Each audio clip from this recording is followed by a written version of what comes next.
सर्वेभ्यो नमो नमः। कक्षा में उपस्थित सभी सदस्यों का आदर सहित अभिवादन एवं स्वागत है। सभी सदस्य अपने अपने इष्टदेव का ध्यान करें। माता गायत्री के मंत्रों का एक बार उच्चारण अवश्य कर ले।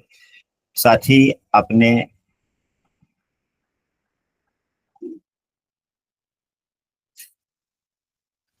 प्रेरणा के स्रोत एवं अपने गुरुजनों को भी अंतर्मन से अभिवादन कर ले। हम लोगों के द्वारा प्रतिदिन पूर्ण क्लास पर आधारित कक्षा आयोजित की जाती है। आज की कक्षा का जो विषय वस्तु है यह है कि सभी ग्रहों का दृष्टि क्या है और उनके फल क्या होते हैं, यानी कि ग्रहों की दृष्टि का संपूर्ण विश्लेषण। यहाँ पर जो सारणी दी गई है इससे पहले हम लोगों को सारणी को समझना चाहिए कि सारणी यह क्यों है। तो हम सबों ने पूर्व की कक्षाओं में यह पढ़ा है कि सभी ग्रहों की अपनी उच्च राशि होती है। तो यहाँ पर जो आप लोग देख पा रहे हैं सभी ग्रहों का नाम हमने यहाँ पर इस लाइन में लिखा है और सभी ग्रहों की उच्च राशियां उसके सामने, जैसे सूर्य के सामने एक है तो सूर्यदेव 1 नंबर की राशि मेष राशि में उच्च के होते हैं। चंद्रमा के सामने 2 यानी कि वृषभ राशि में उच्च के होते हैं। इसी प्रकार से सभी ग्रहों को आप लोग समझ सकते हैं। इसके बाद में दूसरे नंबर पर जो लिखा गया है सभी ग्रहों की मूल त्रिकोण राशि लिखी गई है, जैसे कि सूर्य की मूल त्रिकोण राशि सिंह, चंद्रमा का मूल त्रिकोण राशि वृषभ, मंगल का मूल त्रिकोण राशि मेष, बुध का मूल त्रिकोण राशि कन्या, देवगुरु बृहस्पति की मूल त्रिकोण राशि धनु। इस प्रकार से और भी ग्रहों के यहाँ पर दिए गए हैं। राहु एवं केतु की उच्च राशि 2 एवं 3, केतु का 8 एवं 9। कहीं कहीं किसी पुस्तक में 2 राहु की राशि उच्च राशि 2 भी बताया गया है, कहीं 3 भी। दोनों को ही मान लेने में कहीं से कोई नुकसान नहीं। अब यहाँ पर स्वराशि भी दी गई है। तब यहाँ पर देखा जाए सूर्यदेव की तो एक ही राशि है तो उनकी अपनी यह राशि हो गई। चंद्रमा का अपना स्वराशि 4 है कर। अब मंगल देव की जो 2 राशियां हैं 1 और 8, तो एक मूल त्रिकोण में चला गया तो एक इनकी राशि बच गई। मूल त्रिकोण में ग्रह अधिक फल देते हैं और दूसरी राशि के कम देते हैं। तो जिन ग्रहों की 2 राशियां हैं तो एक मूल त्रिकोण में चलाया और एक उनका अपना घर, हालांकि दोनों ही अपने ही हैं लेकिन मूल त्रिकोण का ज्यादा फल देते हैं और अपनी दूसरी राशि का कम। तो या जैसा सभी ग्रहों की मित्र राशि यहाँ पर लिखा गया है। हालांकि हम सबों को ग्रहों की मित्रता एवं शत्रुता का अध्ययन विस्तृत रूप से अभी तक हम लोगों ने नहीं किया है, लेकिन यहाँ पर हमने मित्र राशि लिख दिया है कि सूर्य की मित्र राशि कौन है, तो 4, 1, 8, 9 और 12, यानी कि सूर्य का मित्र चंद्रमा, मंगल एवं देवगुरु बृहस्पति। शत्रु राशि कौन है, तो 2, 7 यानी शुक्र और 10, 11 शनि, यानी कि शत्रु राशि कौन है वह भी लिखा गया। यहाँ पर नीच राशि लिखी गई है कि सभी ग्रहों की अपनी नीच राशियां होती है। नीच राशि में ग्रह अच्छे फल नहीं देते, तो यहाँ पर यह हो गया। सभी ग्रहों की नीच राशि लिखी गई है, जैसे चंद्रमा का 8, मंगल का 4, बुध का 12 है। इसी प्रकार से आप लोग सभी ग्रहों का समझ सकते हैं। अब इसके बाद में इस सारणी का उपयोग क्या है, तो इस सारणी का उपयोग जो है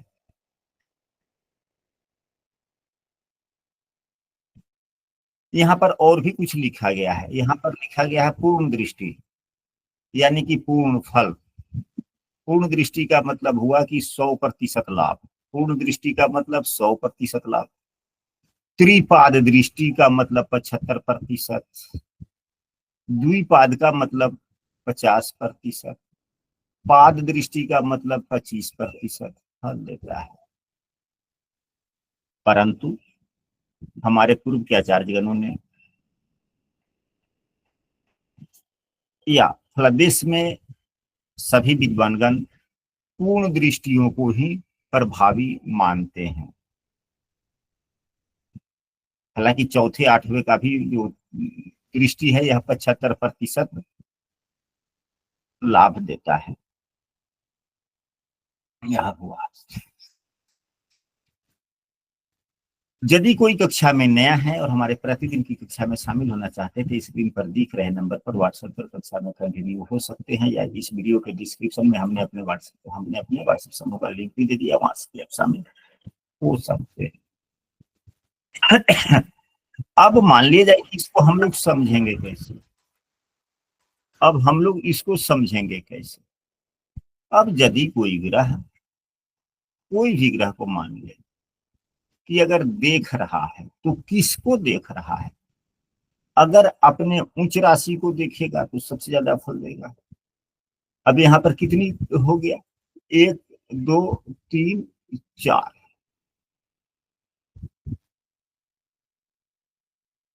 तो यह 4 हो गए।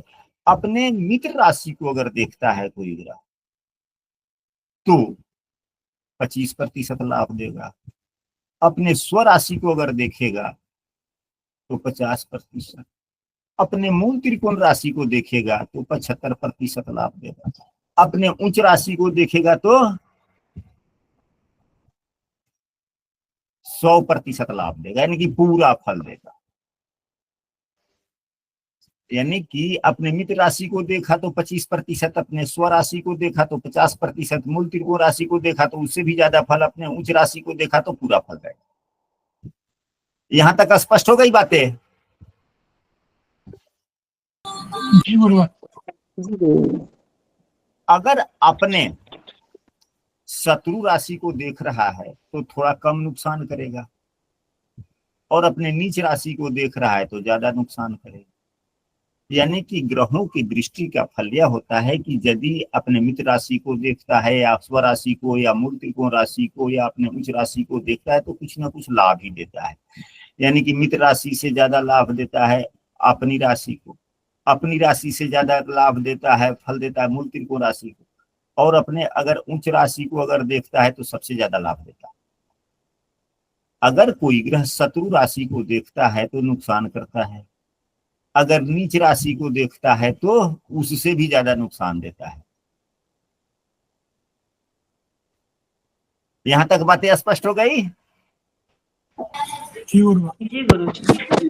अब इसके बाद में यहाँ पर जो 4 कॉलम बनाए गए हैं इसको भी हम लोग समझ लेते हैं। यहाँ पर सभी ग्रहों के सामने में 7-7 लिखा हो गया है।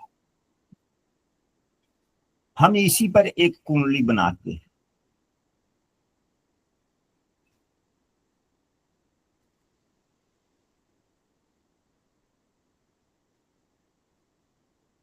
हमने अपने से जो यह सारणी बनाई है या हमने समूह में भी शेयर कर दिया है, उस प्रकार से आप लोग अपने अपने नोटबुक पर सारणी देकर बना सकते हैं।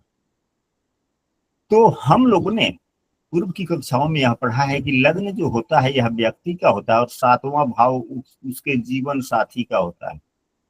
अगर पुरुष की कुंडली है तो उसके पत्नी के लिए, अगर महिला की कुंडली है तो उसके पति के लिए।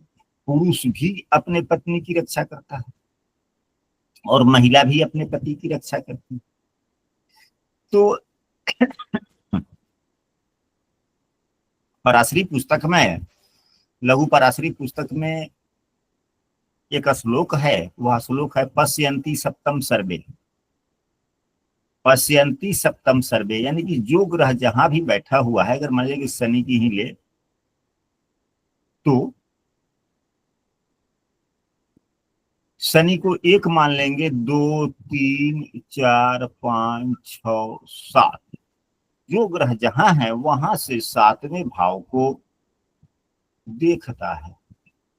पश्यन्ति सप्तम सर्वे यानी कि सभी ग्रह, कोई भी ग्रह कहीं भी हो, अगर यहीं पे अगर देवगुरु बृहस्पति है तो यहाँ से 7वां गिन लेंगे, 1 2 3 4 5 6 7, यहाँ पर देवगुरु बृहस्पति देखेंगे।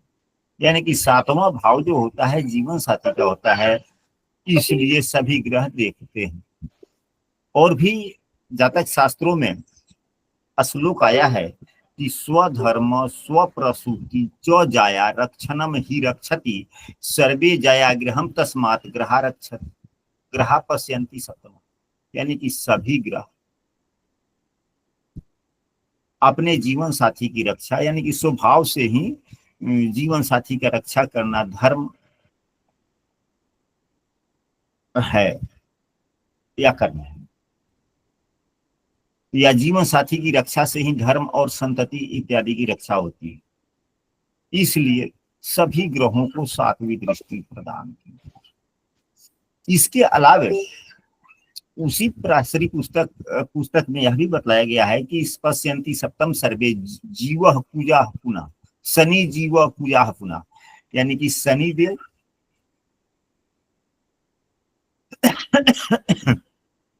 शनि जीव पूजा पुनः, शनि तो शनि देव हो गए, कुज यानी मंगल देव हो गए, शनि तो शनि हो गए, कुज यानी मंगल देव, और जीव कहा जाता है देवगुरु बृहस्पति को। शनि जीव पूजा पुनः, यानी कि शनि बृहस्पति एवं मंगल देव पुनः विशेषस्तस्य, यानी कि विशेष रूप से त्रिदश, यानी कि शनि देव को तीसरी एवं 10वीं दृष्टि, जो एक पाद दृष्टि है, पाद दृष्टि जो 25% हम लोगों ने लिया कि अपने से तीसरे भाव एवं 10वें भाव को 25% दृष्टियों से देखते हैं, लेकिन शनि देव जो है तीसरी एवं 10वीं दृष्टि पूर्ण दृष्टि से देखते हैं। अब इसके लिए हमारे शास्त्रों में क्या श्लोक आया है, तो शास्त्रों में यह बतलाया गया है कि तृतीयम विक्रम स्थानम 10मम राजमेव च, तृतीया तीसरे कुंडली का जो तीसरा भाव है यह पराक्रम का भाव है। हम सभी पूर्व से जानते हैं कि तीसरा भाव पराक्रम का भाव है, उत्साह का भाव है, और 10वां भाव हमारे कर्म का भाव है, राज का भाव। तो तृतीयम विक्रम स्थानम 10मम राजमेव च, तो पराक्रम एवं कर्म का रक्षा करना भृत्य का ही काम है, देखभाल करना, तो शनिदेव तो नौ सेवक ही है, इसलिए इनकी दृष्टि पूर्ण है। यहाँ देवगुरु बृहस्पति की 5वीं एवं 9वीं जो द्विपाद दृष्टि सभी ग्रहों का है, त्रिकोण की 9वीं एवं 5वीं दृष्टि, लेकिन देवगुरु बृहस्पति की 9वीं एवं 5वीं दृष्टि पूर्ण बतलाया गया है। क्यों? तो 5वां भाव जो होता है विद्या का होता है, और 9वां भाव जो होता है धर्म का होता है। विद्यायाम पंचमम स्थानम धर्मस्य नवमम गृहम, विद्यायाः पंचमम स्थानम धर्मस्य नवमम गृहम, यानी कि विद्या का 5वां स्थान है, धर्म का 9वां। तो गुरुवाधीनम द्वय तस्मात्, यानी कि यह जो दोनों काम है, ज्ञान विद्या एवं धर्म, यह गुरु के अधीन है। तस्मात् गुरु पश्यति तद्द्वयम्, इसलिए इन दोनों भावों को देवगुरु बृहस्पति पूर्ण दृष्टि से देखते हैं। इसलिए देवगुरु बृहस्पति की कितनी दृष्टियां हो गई पूर्ण रूप से? 3 दृष्टियां, 7वीं 5वीं एवं 9वीं। अब मंगल देव के लिए जो है कि जो दृष्टियां बतलाई गई है वह मंगल देव के लिए कहा गया है क्या कि चतुर्थम सुख स्थानम चतुर्थम स्याद आयु स्थानम तथाष्टकम, यानी कि ये तो क्या है, रक्षक है, तो हमारे सुखों का रक्षा करना, हमारे आयु की रक्षा करना किसका काम है? सेनापति का काम है, नेता का काम है। इसलिए मंगल की जो है, मंगल देव की दृष्टि 4थी एवं 8वीं है, पूर्ण दृष्टि, जैसा कि यहाँ पर लिखा गया है। मंगल देव की 7वीं 4थी 8वीं हो गया, देवगुरु बृहस्पति की 7वीं 5वीं 9वीं हो गया, शनि देव का 7वीं तीसरी 10वीं हो गया, और राहु केतु का 7वीं 5वीं 9वीं लिया गया। तो यह तो दृष्टियां हो गई, दृष्टियों का विश्लेषण। अब इसके बाद में और भी दृष्टियों के बारे में बहुत कुछ हम लोगों को समझना है, और आप सभी आदमी अपने अपने कुंडली पर जो चर्चा भी हो रही है उसको देखने का प्रयास कर, लगाने का प्रयास करें कि सूर्यदेव आखिर करते क्या है, या अन्य ग्रह की जो दृष्टियां हैं वह किस प्रकार प्रभावी होती है। अब हम सारणी यहां से डिलीट कर रहे हैं।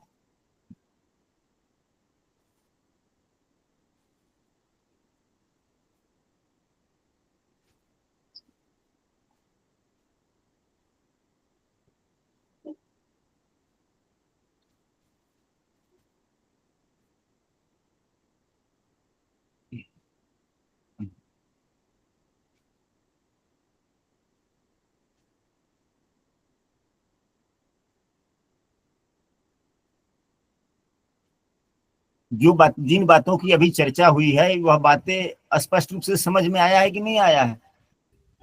जी गुरु जी। आ गई गुरु।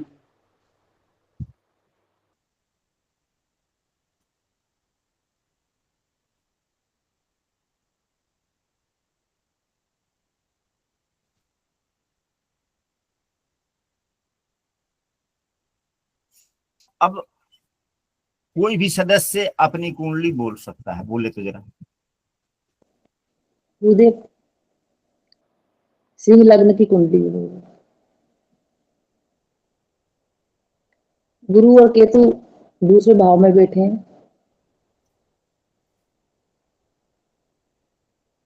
गुरु एवं केतु दूसरे भाव में, हाँ बोला जाएगा। मंगल चौथे घर में 8 नंबर, चंद्रमा 11 number, Rahu 12 number, Shani 1 number, Budh और शुक्र 2 नंबर, सूर्य 3 नंबर। बुध शुक्र सूर्य 3 नंबर। जी हो गए सभी ग्रह। जी। अब देखा जाए कि हम लोग अब इस दृष्टियों का हम लोग कैसे फलादेश में उपयोग करेंगे। तो सबसे पहले सूर्यदेव की दृष्टि ले लेते हैं। तो सूर्यदेव की दृष्टि यह कौन सी होती है? सूर्यदेव की 7वीं दृष्टि होती है। अब यह कहाँ देख रहे हैं? अब यहाँ पर देख रहे हैं पंचम भाव को देख। यह जहां देखते हैं, सूर्यदेव जहां देखते हैं वहां क्रूरता देते हैं, बढ़ाते हैं, आगे जल्दीबाजी चाहते हैं, अधिक चाहते हैं, अधिकार से। अब यहाँ पंचम भाव जो है विद्या का है, तो विद्या भाव पर इनकी दृष्टि पड़ी।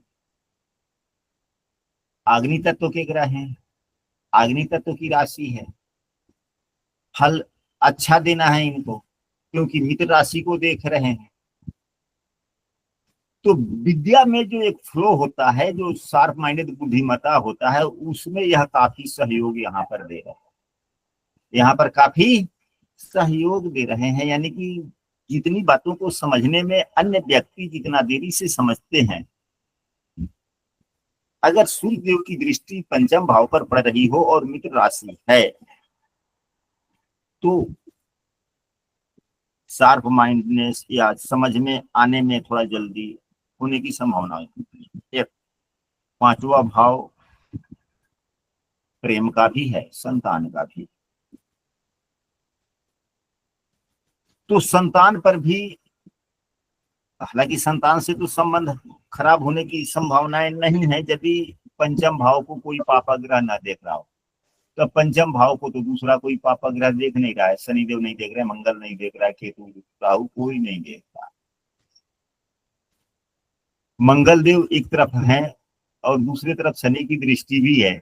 भाव पाप कर्तरी में है, लेकिन यह भाव पाप कर्तरी वाली नहीं है, क्योंकि मंगल देव क्या है? मंगल देव योग कारक ग्रह, इसलिए भाव भी पाप कर्तरी।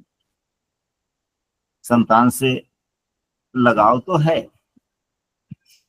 लेकिन सूर्यदेव अधिकार के कारक है। व्यक्ति जो संतान से जो उपेक्षा की जाए, तो व्यक्ति यह समझ लेता है कि उपेक्षा मेरा अधिकार है। यानी कि इन चीज विषय वस्तु जो भी भाव है, इस सूर्यदेव की जब दृष्टि पड़ती है, तो उस भाव से संबंधित जो भी विषय वस्तु होता है, उस विषय वस्तु पर व्यक्ति पूरा अधिकार पूर्वक प्राप्त करना चाहता है। अब दूसरी नंबर वाली बात, चंद्रमा जहां भी देखता है, किसी भी राशि को देखे, चंद्रमा किसी भी राशि को देखता है, कहीं भी देखता है, तो शुभ फल प्रदान करता है। चंद्रमा सौम्य है, उसमें सौम्यता लाने का प्रयास अवश्य करता है। या सी लग्न की कुंडली है, लगने से सूर्यदेव है। सूर्यदेव थोड़ा सा अधिकार पसंद व्यक्ति हैं, दूसरों पर अधिकार जताना, परंतु ये चंद्रमा की दृष्टि होने से उस अधिकारों में सौम्यता भर जाना स्वाभाविकता वाली बात। अब बुध देव की दृष्टि कैसे फल देते हैं? जैसे चंद्रमा जहां देखेगा वहां सौम्यता, परंतु आप लोगों में से सभी व्यक्तियों की तो कुंडली में 7वें भाव में चंद्रमा होंगे नहीं, किसी के दूसरे भाव में भी हो सकते हैं, किसी के 12वें भाव में भी हो सकते हैं। किसी के छठे भाव में भी हो सकते हैं, किसी के 8वें भाव में भी हो सकते हैं। तो चंद्रमा का छठे भाव पर दृष्टि देना या छठे भाव में बैठना अच्छा नहीं होता। चंद्रमा का 12वें भाव पर दृष्टि पड़ना या 12वें भाव को देखना अच्छा नहीं होता। चंद्रमा का 12, हाँ यहाँ तो 8वां हो गया, 12वां, 12वें भाव में बैठना या 12वें भाव पर दृष्टि देना चंद्रमा का अच्छा होता है। अगर चंद्रमा छठे भाव में बैठा, अगर देख रहा हो या बैठा हुआ हो, अगर छठे भाव में बैठेगा तो 12वें को भी देखेगा, छठे का भी फल देगा, 12वें का भी। तो क्या हो जाएगा, यहाँ पर दोनों ही भाव का स्थिति ठीक नहीं, तो कुछ ना कुछ खराबी करेगा। क्या खराबी करेगा? तो जिसके छठे भाव में चंद्रमा होते हैं या छठे या 12वें भाव में होते हैं, तो दो बातें हो जाती है। एक कि व्यक्ति अपने समय को सही ढंग से पहचान नहीं पाता है,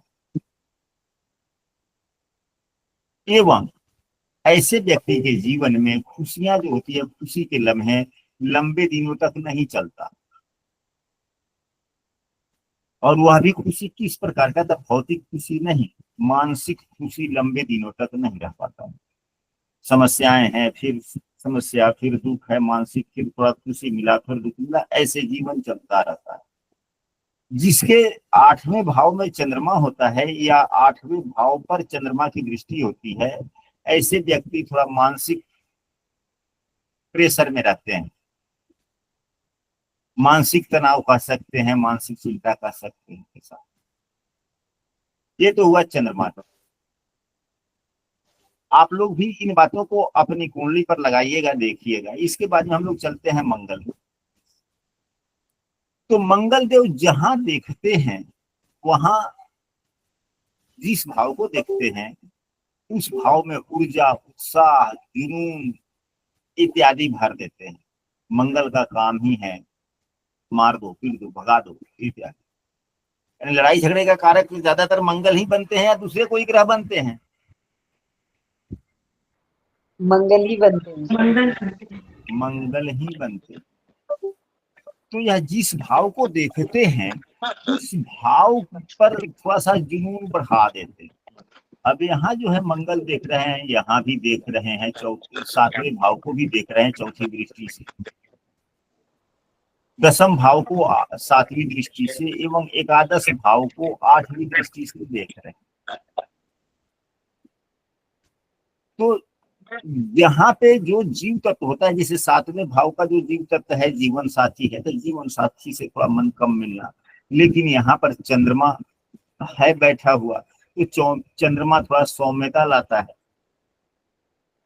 एवं जिसके 10म भाव में सुभग्रह होते हैं, जिसके 10म भाव में सुभग्रह होते हैं, उनके दाम्पत्य जीवन में समस्याएं न के बराबर आती, बिल्कुल कम आता है। क्योंकि व्यक्ति का कर्म यही हो जाता है और आचरण, कर्म से ही आचरण का निर्धारण होता है। और जहाँ पे सुभग्रह हो अच्छी बात है। एवं यदि 7वें भाव को दाम्पत्य जीवन माना जाए, तो दाम्पत्य जीवन का सुख भाव 10वां भाव ही है, यानी 7वें से चौथा।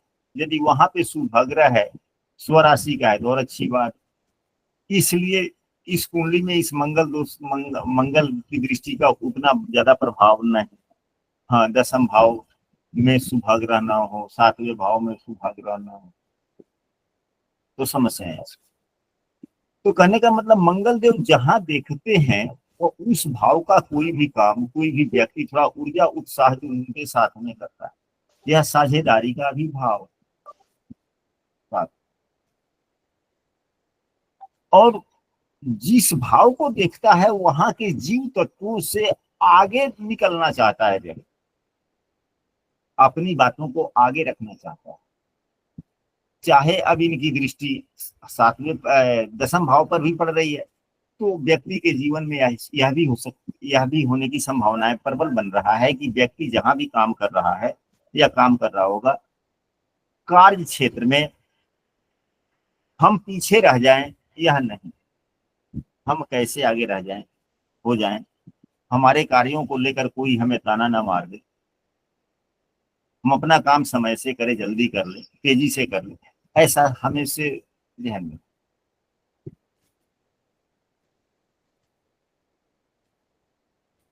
एवं मंगल की दृष्टि आय भाव पर भी है, एवं यहाँ बड़ा भाई का भी भाव, इच्छा का भी भाव। तो यह अग्नि तत्व के ग्रह है, जहां देखेंगे वहां तीव्रता कर देंगे। इससे जो भी मन में आएगा बातें, वह कितना जल्दी पूरा हो जाए, इसका भी व्यक्ति को मन में रहता है कि बड़ा जल्दी पूरा हो जाए। एक पे रहता है बेताबी, उस प्रकार की स्थितियां मन से। आय हमारा निश्चित हो, निर्बाध रूप से चलता रहे, हालांकि यह तो सभी को ही चाहता है, परंतु अगर मंगल की दृष्टि अगर जिसके 11वें भाव पर पड़ जाए, उसके मन में इस प्रकार की भावनाएं कुछ ज्यादा है। अब चलते हैं बुधदेव। अब बुधदेव की दृष्टि कहाँ पड़ रही है? तो बुधदेव की दृष्टि चौथे भाव पर पड़ रही है। अब यह बुधदेव अपने से लाभ नहीं देते, अब यह 10वें भाव में बैठे हुए। बुधदेव का कारकत्व जितना ही है, ज्ञान, विवेक इत्यादि या साझेदारी, देवगुरु बृहस्पति के ढेर सारे कारकत्व, तो उनका लाभ कैसे मिलेगा? तो यह जहां पे देखते हैं बुधदेव, वहां के जीव तत्व, अब बुधदेव यहाँ चौथे भाव पर देख रहे हैं, तो इस व्यक्ति के लिए, जिस व्यक्ति की उदाहरण कुंडली है, अगर वह व्यक्ति अपने माता, चौथे भाव से माता का विचार किया जाता है, अपनी माता या माता तुल्य व्यक्ति, महिलाएं कोई भी हो, अगर उनकी बात माना जाए, मानने पर इनको अधिकांशतः समय लाभ होता है। यानी कि बुधदेव की दृष्टि जहां पड़ रही हो, जिस भाव पर पड़ रहा हो, आप लोग अपने अपने जीवन को टटोल कर देखिए, जिस भाव पर बुधदेव की दृष्टि पड़ रही है, उस भाव से संबंधित जीव तत्वों की यदि आप बात मानते हैं, तो आपका कार्य, आपका व्यवसाय, आपकी साझेदारी, आपकी उन्नति, आपका ज्ञान इत्यादि बढ़ता है। अब आते हैं शुक्रदेव की बात है, गुरुदेव की। तो गुरुदेव की जो 5वीं दृष्टि है या 7वीं दृष्टि है या 9वीं दृष्टि है, ये देवगुरु बृहस्पति की दृष्टि एवं शुक्र की दृष्टि सदैव शुभकारी होती है। चाहे वह कहीं बुरे भाव को भी देखें, अपने नीच राशि को भी देखें, तो उतना नुकसान नहीं करते, क्योंकि शुभ ग्रह है, विद्वान। यहीं पे आप ही के समाज में, हमारे समाज में जितने लोग विद्वान हैं,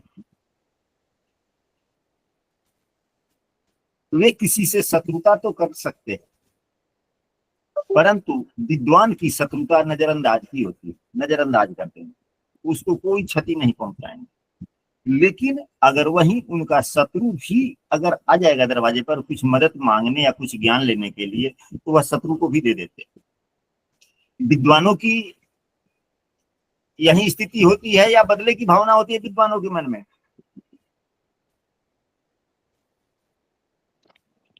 यही स्थिति होती है गुरुदेव। यही स्थिति होती है। तो देवगुरु बृहस्पति एवं शुक्रदेव विद्वान है, इसलिए उतना नुकसान नहीं देते, इनकी दृष्टियां सदैव शुभ होती है। अब शुक्र तक होगा। अब शनि देव की बात की जाए, तो शनि देव जहां तक है, शनि देव की दृष्टि जो तीसरी होती है, या शनि देव की दृष्टि 7वीं होती है। अब यहीं पे नीच राशि के अपने यहाँ उच्च राशि को देख रहे हैं, तो यहाँ पर खूब फल दे देंगे, तीसरे भाव के लिए बड़े अच्छे फल देंगे। नीच राशि में बैठे हुए पूरे फल यहाँ चलेंगे। यहाँ इनकी मित्र की राशि है, कुछ ठीक ठाक ही फल देंगे। यानी तीसरी हो गया, 7वीं हो गया, एवं शनि देव की यह 10वीं दृष्टि। तो शनि की दृष्टि, राहु की दृष्टि एवं केतु की दृष्टि, या हानिकारक दृष्टियां होती है, या जिस भाव को देखते हैं वहां को थोड़ा सा नुकसान ही करते हैं, तो विघटन कर देते हैं। शनि पापाग्रह है, राहु भी केतु, खास करके केतु देव जहां देखते हैं, अगर स्वास्थ्य हानि हो और केतु देव उस भाव को देख रहे हैं, तो उस भाव से संबंधित अंगों में ऑपरेशन जरूर करवाते हैं। उस भाव से संबंधित अंगों में ऑपरेशन जरूर करवाते हैं। हाँ, ऑपरेशन करवा देंगे, या नहीं तो उस अंग अगर चोट चपेट लग रहा है तो थोड़ा कटफट ही हो जाए, एक आधी टाके लगे, लेकिन कटपीट जरूर करवा देते हैं। केतु केतु का काम ही कटपीट करवा देना, ऑपरेशन करवाना, या केतु देव का। एक बात याद आ गई कि यदि दसम भाव में आप लोग अपने अपने कुंडली में देखें कि सामान्यतः दसम भाव में अग्नि तत्व के ग्रह अगर बैठे हों सामान्यतः, तो अग्नि तत्व के ग्रह कौन कौन होते हैं? 1, 5 और 9।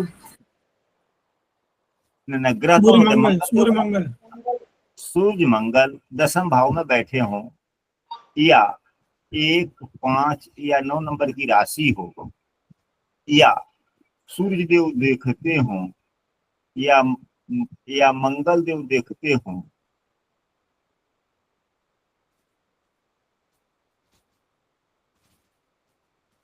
यानी कि दसम भाव को दसम भाव में अग्नि तत्व का ग्रह बैठा हो, या अग्नि तत्व के ग्रह के द्वारा 10वां भाव देखा जा रहा हो, या दसम भाव में अग्नि तत्व की राशि हो, अच्छा माना जाता है। तो यह तो हुआ ग्रहों की दृष्टि सामान्यतः कि कौन सी दृष्टियां होती है और इस दृष्टियों को हम लोग कैसे लेते हैं। अब इसके बाद में और भी कुछ महत्वपूर्ण बिंदु होते हैं, और भी कुछ महत्वपूर्ण बिंदु होते हैं दृष्टि के लिए,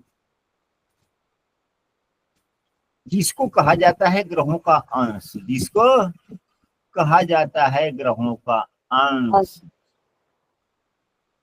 ग्रहों के अंश के बिना दृष्टियों का गुण अध्ययन यह सभी बेकार है। और आज की कक्षा तो बहुत ही महत्वपूर्ण है आने वाले दिनों के लिए, क्योंकि ऐसी कक्षाएं बार बार नहीं मिलती।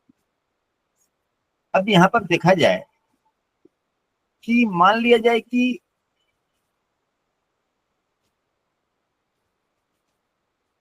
कोई भी ग्रह अगर यहीं पे सूर्यदेव है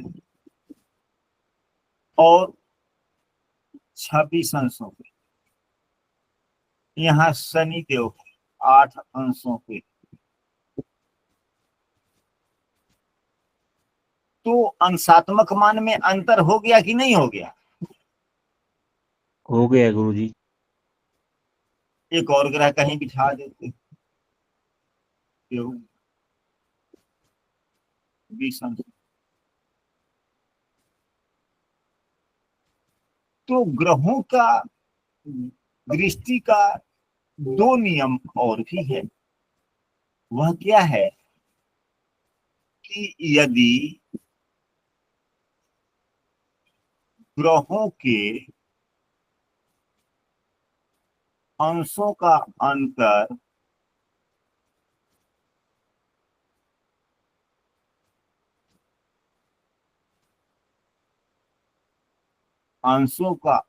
यदि ग्रहों के अंशों का अंतर ग्रहों के दीप्तांश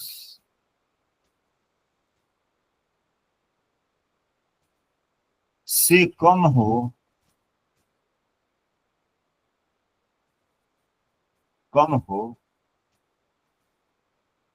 तो प्रभावी होता है। हो गया? अगर दीप्तांश अंतर से अधिक हो जाएगा तो फल नहीं मिलेगा। इसी का दूसरा नियम, सेकंड नियम हो जाएगा। पहला नियम, यदि ग्रहों के अंशों का अंतर ग्रहों के दीप्तांश से कम हो तो दृष्टि प्रभावी होती है। इसी का दूसरा नियम है कि यदि ग्रहों का अंशों का अंतर ग्रहों के दीप्तांश से अधिक हो तो प्रभावी नहीं होगा।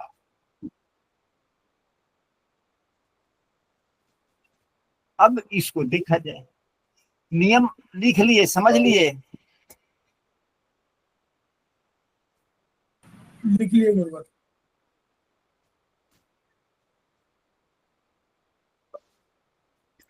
तो अब हम लोग इस नियम को समझने का प्रयास करते हैं।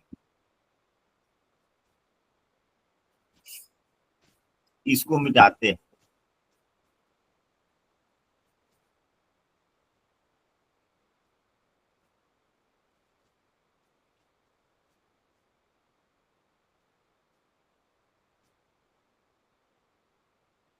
अब यहां पर देखा जाए कि सभी ग्रहों का दीप्तांश हम सबों को ज्ञात होना चाहिए।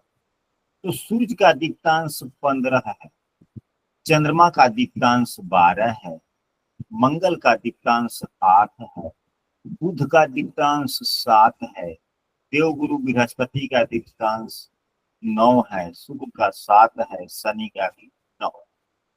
ये सभी ग्रहों का दीप्तांश। हम लोग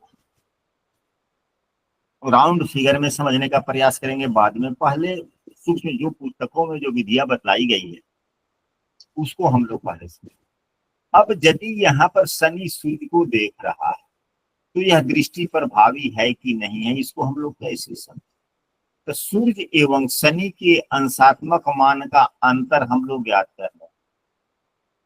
तो यहाँ अंतर कितना हो गया?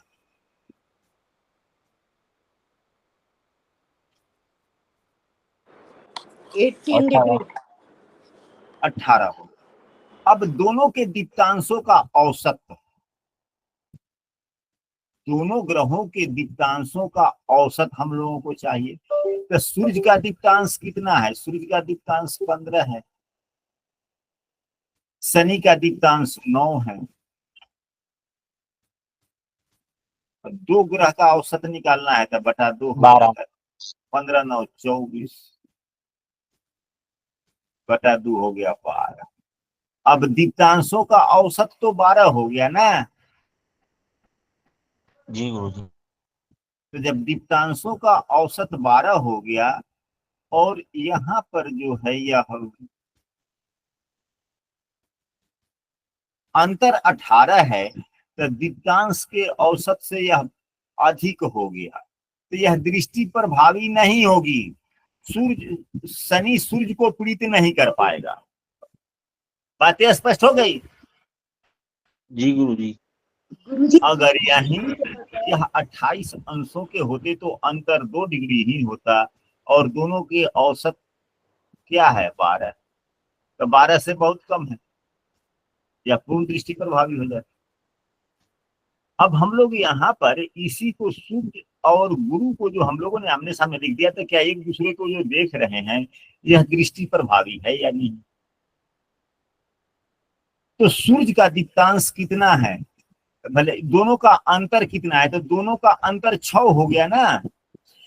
गुरुदेव 20 है और सूर्यदेव 26 है, अंतर 6 हो। और दोनों का दीप्तांश, तो सूर्य का 15, शनि का 9, मतलब देवगुरु बृहस्पति का भी 9। तो फिर हो गया 15 9 24 बटा 2 यानी कि 12। यह 12 से कम हो गया, यानी कि दीप्तांश के औसत के अंदर में यदि ग्रहों का अंश का अंतर होता है तो दृष्टिपूर्ण प्रभावी हो जाता है। तो यहाँ सूर्य एवं गुरु जो है पूर्ण एक दूसरे से प्रभावी है, पूरा फल एक दूसरे को देंगे। और शनि क्या सूर्य को प्रीत कर पाएगा यहाँ पर? नहीं गुरुदेव। गुरुजी नहीं। दीप्तांश का मतलब अंतर हुआ। क्या? दीप्तांश का मतलब क्या हुआ? दीप्तांश। हाँ, अब जो है कहने का मतलब यह है, दीप्तांश का मतलब हुआ कि सभी ग्रह क्या है, सभी ग्रहों से रश्मियां तरंगे निकलती। अगर ग्रह को टर्च मान लिया जाए तो उनका जो है रोशनी का क्षेत्र कितना तक? तो सूर्य का सबसे ज्यादा है, यानी कि दीप्ति रोशनी तरंग कितना दूर तक जा रहा है, कितने क्षेत्र को कवर कर रहा है, उसी को क्या कहते हैं? उसी को दीप्तांश।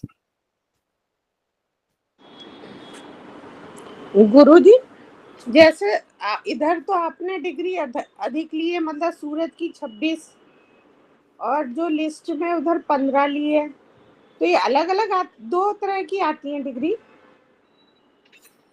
ये तो जन्म कुंडली का अंशात्मक मान है ना,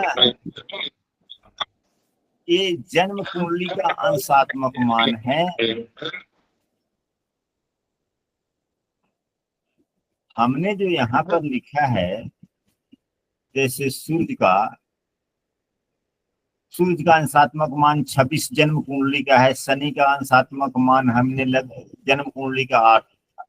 ये तो ग्रहों का अंश कुंडली के बदलते रहेंगे, किसी का कुछ भी अंश होगा, किसी का कुछ भी अंश हो सकता है, लेकिन यह दिक्तांश किसी का नहीं बदलता, ग्रहों का दिक्तांश नहीं बदलता।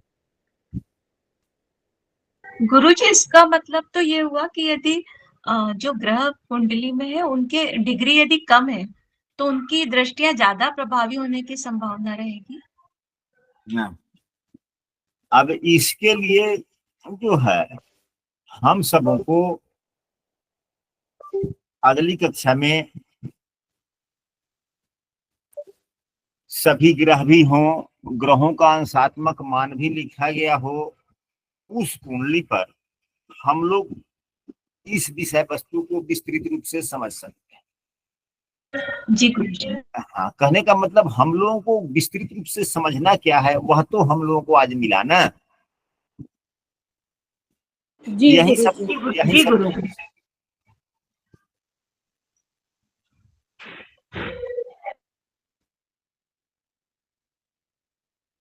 तो